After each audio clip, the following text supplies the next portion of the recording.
Hello everyone. तो दोस्तों यहाँ पर आप देख सकते हैं भारत इलेक्ट्रॉनिक्स लिमिटेड यानी कि दोस्तों बेल कंपनी की ओर से यहाँ पर कुछ वैकेंसीज निकाली गई हैं जो कि दोस्तों टेम्परेरी बेसिस पर निकाली गई हैं। यानी कि दोस्तों ये परमानेंट पोस्टें नहीं हैं, टेम्परेरी पोस्टें हैं। टेम्परेरी पोस्टें निकाली गई हैं और ये दोस्तों missile systems SBU Bengaluru complex के लिए निकाली गई हैं बेल कंपनी की ओर से। ठीक है दोस्तों, यहाँ पर आप देख सकते हैं प्रोजेक्ट इंजीनियर की पोस्ट यहाँ पर निकाली गई है, जिसमें से इलेक्ट्रॉनिक्स वालों के लिए 3 वैकेंसी रखी गई हैं, मैकेनिकल वालों के लिए 10 वैकेंसीज रखी गई हैं और केमिकल वालों के लिए 1 वैकेंसी रखी गई है।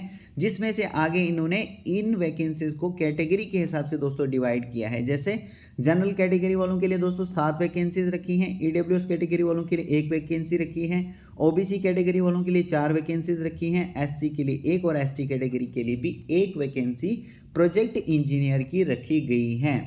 ठीक है दोस्तों, प्रोजेक्ट इंजीनियर की पोस्ट की अगर हम बात करें तो यहाँ पर एज लिमिट जो है यानी कि ज़्यादा से ज़्यादा अगर आपकी एज जो है 32 साल तक आती है दोस्तों तो आप यहाँ पर एलिजिबल हैं दोस्तों। साथ ही साल आपके पास 2 साल का इंडस्ट्रियल एक्सपीरियंस भी मांगा गया है, यानी कि 2 साल का आपके पास एक्सपीरियंस भी दोस्तों होना चाहिए। ठीक है, अगर आप सेलेक्ट होते हैं दोस्तों तो आपको बेंगलोर में काम करना पड़ेगा दोस्तों। आपको तमिलनाडु में भी जाना पड़ सकता है प्रोजेक्ट की एक्टिविटीज़ के लिए। अगर प्रोजेक्ट का कोई काम पड़ता है मान लीजिए तो आपको यहाँ पर तमिलनाडु में भी जाना पड़ सकता है, रुकना पड़ सकता है। इसलिए इन्होंने दोस्तों कहा है कि आप अगर यहाँ पर ट्रैवल करने के लिए विलिंग हैं दोस्तों तब जाके आप यहाँ पर अप्लाई कीजिए। ठीक है दोस्तों, इसके अलावा अगर हम रिलैक्सेशन की बात करें तो यहाँ पर आप देख सकते हैं दोस्तों, अगर आप एससी एसटी कैटेगरी से आते हैं तो 5 साल का दोस्तों आपको एज में रिलैक्सेशन मिल जाता है, और अगर आप ओबीसी कैटेगरी से आते हैं तो 3 साल का आपको यहाँ पर एज में रिलैक्सेशन मिल जाता है, यानी कि दोस्तों आपको छूट मिल जाती है एज में। और इसी तरीके से अगर आप पीडब्ल्यूबीडी कैटेगरी से आते हैं और आपको मिनिमम जो है 40% डिसेबिलिटी है या इससे ज़्यादा है तो आपको 10 साल की यहाँ पर एज में रिलैक्सेशन मिल जाता है दोस्तों। तो ठीक है दोस्तों, तो इस यहाँ पर आकर आप चेक कर लीजिए दोस्तों आपकी जो भी कैटेगरी है उस हिसाब से आप यहाँ पर देख लीजिए कि आपकी कैटेगरी में आपको कितना रिलैक्सेशन मिल गया है, कितनी यहाँ पर एज में आपको छूट दी गई है। दोस्तों अगर आप प्रोजेक्ट इंजीनियर फर्स्ट की पोस्ट के लिए यहाँ पर सेलेक्ट होते हैं तो आपका जो इनिशियली टेन्योर जो है वो 3 साल का यहाँ पर रहने वाला है, यानी 3 साल के लिए आपको रखा जाएगा। 1 साल का आपका टेन्योर और एक्सटेंड हो सकता है, लेकिन ये डिपेंड करेगा दोस्तों यहाँ पर अगर प्रोजेक्ट की रिक्वायरमेंट है, यानी कि प्रोजेक्ट को अगर ज़रूरत है प्रोजेक्ट में, या फिर दोस्तों आपकी परफॉर्मेंस के ऊपर भी डिपेंड करेगा। यानी कि अगर प्रोजेक्ट में आपकी परफॉर्मेंस को देखा जाएगा, आपके काम करने के तरीके को देखा जाएगा, अगर आपकी परफॉर्मेंस अच्छी होगी, आपने काम अच्छा किया होगा तो 1 साल का आपका टेन्योर और एक्सटेंड हो सकता है, यानी कि 4 साल का टेन्योर आपका मैक्सिमम यहाँ पर रहने वाला है। ठीक है, तो दोस्तों यहाँ पर आप देख सकते हैं अगर आप सेलेक्ट होते हैं तो पहले साल जो फर्स्ट ईयर आपका स्टार्ट हो जाएगा उसमें आपको पर मंथ जो है 40,000 रुपये दिया जाएगा। सेकेंड ईयर जब आपका स्टार्ट होगा तो पर मंथ आपको 45,000 रुपये दिया जाएगा। थर्ड ईयर यानी तीसरा साल जब आपका स्टार्ट होगा तो 50,000 रुपये आपको पर मंथ यहाँ पर मिलने वाला है दोस्तों। यहाँ पर इसके अलावा भी कई सारे आपको एडिशनल बेनिफिट्स भी मिलते हैं, जैसे कि दोस्तों 12,000 रुपये आपको एडिशनल बेनिफिट मिलता है। और ये किसके लिए मिलता है दोस्तों? इंश्योरेंस प्रीमियम के लिए, अटायर अलाउंसेस के लिए, स्टिचिंग चार्जेस, फुटवियर अलाउंसेस वगैरह आपको 12,000 रुपया दिया जाता है, एक्स्ट्रा दिया जाता है दोस्तों। 12,000 रुपया सालाना मिलता है ये। ठीक है दोस्तों, इसके अलावा दोस्तों अगर हम प्रोजेक्ट इंजीनियर की पोस्ट के लिए क्वालिफिकेशन की बात करें तो दोस्तों अगर आपने बीटेक किया है किसी भी रेप्यूटेटेड इंस्टीट्यूट से, यूनिवर्सिटी से किया है, इलेक्ट्रॉनिक्स में किया है, इलेक्ट्रॉनिक्स एंड कम्युनिकेशन में किया है, इलेक्ट्रॉनिक्स एंड टेलीकम्युनिकेशन में किया है, मैकेनिकल, केमिकल, तो इन सब यहाँ पर डिसिप्लिन्स में अगर आपने बीटेक किया है तो आप यहाँ पर एलिजिबल हैं दोस्तों। साथ ही साथ दोस्तों अगर आप जनरल कैटेगरी से आते हैं, ओबीसी और ईडब्ल्यूएस कैंडिडेट्स हैं तो आपकी जो इंजीनियरिंग है यानी बीटेक है तो इसमें आपके 55% मार्क्स होने चाहिए कम से कम। ज़्यादा से ज़्यादा दोस्तों जितने भी होंगे चलेगा, लेकिन कम से कम आपके 55% मार्क्स होने चाहिए। लेकिन दोस्तों अगर आप एससी कैटेगरी से आते हैं, एसटी कैटेगरी से आते हैं, पीडब्ल्यूडी कैटेगरी से आते हैं तो अगर आपके पास पास क्लास भी आया है, यानी कि पासिंग मार्क्स भी अगर आपके पास आए हैं बी टेक में, तो आप यहाँ पर एलिजिबल हैं दोस्तों अप्लाई करने के लिए। लेकिन साथ ही साथ जैसे कि मैंने आपको बताया 2 साल का आपके पास इंडस्ट्री एक्सपीरियंस होना चाहिए, ठीक है, in any of the following areas. यानी नीचे दिए गए जो एरियाज़ हैं दोस्तों, यहाँ पर देखिए ये एरियाज़ दिए गए हैं, इन एरियाज़ में से किसी में भी अगर आपका इंडस्ट्री एक्सपीरियंस है तो आप यहाँ पर एलिजिबल हैं दोस्तों अप्लाई करने के लिए, ठीक है। तो आप यहाँ पर चेक कर लीजिए दोस्तों। साथ में दोस्तों यहाँ पर आप देख सकते हैं नोट में लिखा है कि teaching experience, IT experience, experience in banking and financial institutions, non profit organisations and internship placement, जो कि दोस्तों एकेडमिक करिकुलम का पार्ट हैं, इसको यहाँ पर ये कंसिडर नहीं करेंगे दोस्तों, एक्सपीरियंस के तौर पर ये नहीं मानेंगे, ठीक है।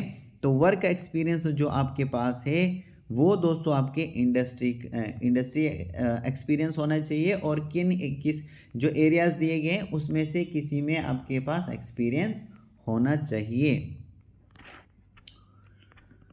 इसके अलावा दोस्तों नीचे थोड़ा सा नीचे स्क्रॉल करके हम कुछ और इम्पोर्टेंट देख लेते हैं। यहाँ पर आप देख सकते हैं दोस्तों कि सिलेक्शन आपका किस तरीके से होगा। तो आपका रिटन टेस्ट होने वाला है, रिटन टेस्ट के बाद आपका इंटरव्यू होगा और उसके बाद आपको शॉर्टलिस्ट किया जाएगा, ठीक है। थोड़ा सा और नीचे स्क्रॉल करते हैं, यहाँ पर आप देख सकते हैं किस तरीके से आपको इस पोस्ट के लिए अप्लाई करना है। तो अगर आप यहाँ पर डिज़ारियस हैं दोस्तों अप्लाई करने के लिए, तो आपको क्या करना पड़ेगा, यहाँ पर जो है आप देख सकते हैं दोस्तों इंडिकेटेड इन द, यानी कि इन पोस्टों के लिए अगर आप यहाँ पर अप्लाई करना चाहते हैं तो यहाँ पर आप देख सकते हैं किस तरीके से आपको अप्लाई करना है। By clicking downloading the application form, यानी कि एप्लीकेशन फॉर्म को आपको डाउनलोड करना पड़ेगा, जिसके लिए लिंक जो है एडवर्टाइजमेंट में प्रोवाइड किया गया है, ठीक है। और आपको उस फॉर्म को फिल करना है, डाउनलोड करके आप उस फॉर्म को फिल कर लीजिए दोस्तों। फिल करने के बाद आपको ये डॉक्यूमेंट्स जो हैं फॉर्म के साथ अटैच करने हैं, जैसे कि 10th का जो मार्क्स कार्ड होता है दोस्तों, डेट ऑफ बर्थ प्रूफ के लिए वो आपको अटैच करना है। बी.टेक डिग्री सर्टिफिकेट्स आपको अपलोड ये जो अटैच करनी है फॉर्म के साथ। सभी सेमेस्टर्स के मार्क्स कार्ड आपको अटैच करने हैं, ठीक है। इस तरीके से अगर आपकी कोई कास्ट सर्टिफिकेट है वो आपको अटैच करनी है, ठीक है दोस्तों। और यहाँ पर आप देख सकते हैं SBI फीस पेमेंट रिसिप्ट, वो भी आपको इसके साथ अटैच करनी है। The duly filled in application form along with relevant documents, यानी कि फॉर्म आपको यहाँ पर भरना है। फॉर्म के साथ आपको सारे डॉक्यूमेंट्स जितने भी दिए गए हैं वो आपको अटैच करने हैं। अटैच करने के बाद दोस्तों यहाँ पर आप देख सकते हैं कौन से एड्रेस पर आपको भेजना है। DGM HR MR MS and ADSN Bharat electronics limited, Jalahalli PO Bengaluru 560013। तो ये एड्रेस दिया गया है, इस एड्रेस पे आपको सेंड करना है, बाय पोस्ट आपको दोस्तों भेजना है, ठीक है। और जो आप पेपर यूज़ करोगे दोस्तों, एनवलप जो आप यूज़ करोगे उसके ऊपर आपको मेंशन करना है, लिखना है कि भाई आप ये जो एप्लीकेशन फॉर्म है ये किसके लिए, मतलब आपने यहाँ पर आप देख सकते हैं application form should be superscribed with application for the post of project engineer, यानी ऊपर से आपको लिखना है कि एप्लीकेशन फॉर द, वो ये जो एप्लीकेशन है ये किसके लिए, for the post of project engineer missile systems. तो ये आपको इस पर मेंशन करना है। और इन पोस्टों के लिए दोस्तों यहाँ पर आप देख सकते हैं लास्ट डेट क्या रहने वाली है, 7 जनवरी 2023 जो है, इसके लिए आप फॉर्म भर सकते हैं दोस्तों। 7/1/2023 जो है इसके लिए लास्ट डेट यहाँ पर रहने वाली है, ठीक है दोस्तों। इसके अलावा दोस्तों अगर हम फीस की बात करें, यहाँ पर आप देख सकते हैं प्रोजेक्ट इंजीनियर फर्स्ट की पोस्ट के लिए दोस्तों यहाँ पर जो फीस रखी गई है वो 472 रुपये फ़ीस रखी गई है, जिसमें से दोस्तों 400 तो यहाँ पर फीस है ही है, प्लस 18% इन्होंने GST भी यहाँ पर रखा है। तो GST मिला के ये टोटल कितना हो जाता है, 472 रुपये इसके लिए फ़ीस हो जाती है। और साथ में इन्होंने लिखा है दोस्तों अगर आप यहाँ पर PWBD SC और ST कैटेगरी से आते हैं तो आपको यहाँ पर कोई भी फ़ीस पे नहीं करनी है। ठीक है दोस्तों। इसके अलावा कुछ और इम्पोर्टेंट देख लेते हैं दोस्तों। तो दोस्तों यहाँ पर नीचे दिया गया है कि किसी भी फर्दर डिटेल के लिए, यानी अगर आपको फर्दर कोई डिटेल चाहिए या किसी भी एनी क्लेरिफिकेशन, किसी भी क्लेरिफिकेशन के लिए यहाँ पर लिखा है please feel free to contact, यानी कि आप यहाँ पर इनको ईमेल के ज़रिए कांटेक्ट कर सकते हैं और इस टेलीफोन नंबर पर टेलीफोन करके इनसे दोस्तों बात कर सकते हैं, इनसे आप पूछ सकते हैं जो भी आपको यहाँ पर डिटेल चाहिए होगी किसी भी क्लेरिफिकेशन के लिए। यहाँ पर इन्होंने ये कॉन्टैक्ट्स दिए हैं।